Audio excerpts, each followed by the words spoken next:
So what's next? What do we do now? What's on the agenda for people that have been working blood, sweat, and tears on campaigns? Where's their next fight? And, Well, yeah, go ahead. Well, a lot of them are gonna tune out until 4 years from now.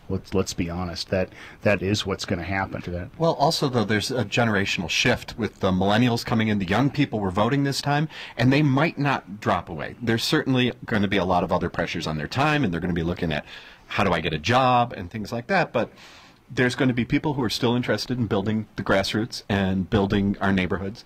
And at Democrats Work, that's certainly something that we're going to be trying to cultivate and bring up. And so if anybody wants to get involved, that's democratswork.org. And right now we're forming our plans for the end of the winter and then the next year. And so if anybody wants to have some input on where we should be active, what we should be doing, I encourage that. And if they want to go to the website, it's what again?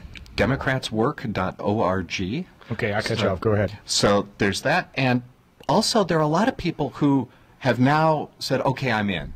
What can I do now? I was talking to a young teacher who was never very involved politically before, but now he's starting to talk to me about, so when are the school board races? And how can I start getting involved in Board of Education meetings and discussions? And he's starting to look at it not as politics, as this my party versus your party thing, but just as a place where people can get involved and serve in a way that ever since the Reagan years, people have been pushed out of public service. Like that was a dirty place to be, and that was, the government was the problem.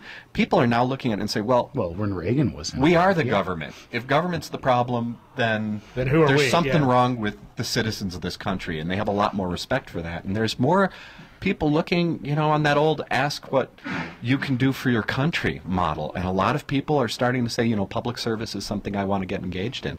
And so I'm getting a lot of phone calls from people who are already looking for the next election, not because they want to get involved in the horse race, but because they want to get involved in leading their communities.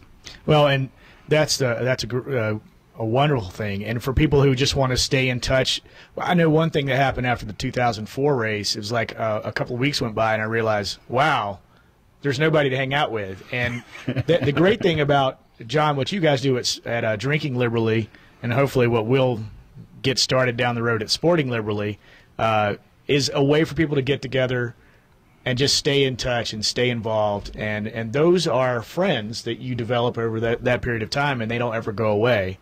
And that's what these kind of groups are about. So whether you're trying to get involved actively with Democrats Work, or you just want to socialize, you can get down with Drinking Liberally. There's tons of chapters now.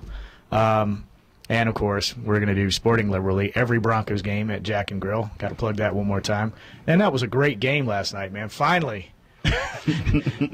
maybe I should show up more often. Yeah, maybe they seem to win when I'm there. Yeah, or maybe Jay Cutler had his mind off the election and was like, wow, I can throw the ball now.